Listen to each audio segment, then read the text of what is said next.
hay-adda cunnada adduunka marka magaceeda la soo gaabiyo loo yaqaano WFP ayaa saacada ka hor sheegtay inay bilowday qaybinta cunno gargaara oo laga samaynayo gobolka Tigrayga. WFP iyo hay-adda USAID ee gargaarka u qaabilsan dalka Mareykanka ayaa bishii Juun hakiyay raashinka ay siin jireen dalka labaad ee ugu dadka badan qaaradan Afrika ee Ethiopia kadib markay ogaadeen in gargaarkaasi aanu gaadhin dadkii loogu talagalay ee taakulada u baahnaa kuna dhacay gacmo khaldan taas oo sii kordhisay walaaca weyn oo laga qabay in malaayiin Ethiopiyaanihi ay la kulmaan xaalado iyo macaluul nolol xumo.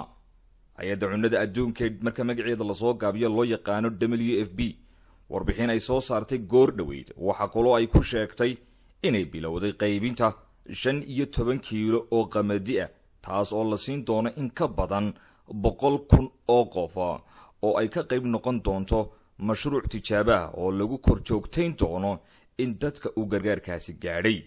bishaynu soo dhaafnay ee July 31 hay-adda cunnada adduunku waxay sidoo kale bilowday la socoshada iyo tallaabooyin lagu gaarsiinayo gargaarka cunnada 4 degmo oo Tigray ku yaala. tallaabooyinkan cusubna waxaa ka mid ah in dabagal lagu sameeyo raashinka. malaayiin Ethiopian ayayna soo wajahday cunno yari kadib dagaal ka socday 2 sano ee la soo dhaafay gobolka Tigrayga. dhanka kalena banaanbaxyo qalalaasa wata oo bilihii ugu dambeeyay ka dhacayay dalka Kenya ayaa dawladda iyo mucaaradkuba waxay bilaabeen dhaqdhaqaaqyo diblomaasiyadeed oo la isugu soo dhawaanayo. waxaana maanta bilowday wadahadallo cusub oo ku aadan xalinta muranka siyaasadeed ee u dhaxeeyay.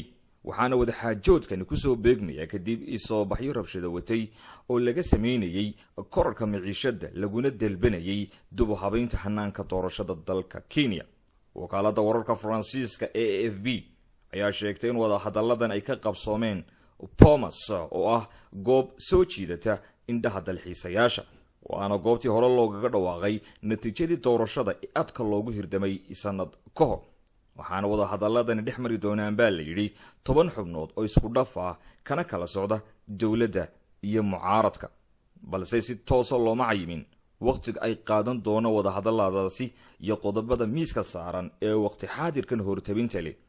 Raila Amolo Odinga hogaamiyaha isbahaysiga mucaaradka dalka Kenya ee loo yaqaano Azimio la Umoja ayaa sheegay inay daneynayaan in laga wada hadlo maciishada oo cirka isku shareertay. Raila Amolo Odinga 5 jeer ayuu u tartamay inuu madaxweyne ka noqdo dalkaasi waxaanu la tartamay madaxweynaha hadda William Ruto balse marna kumuusan guuleysan.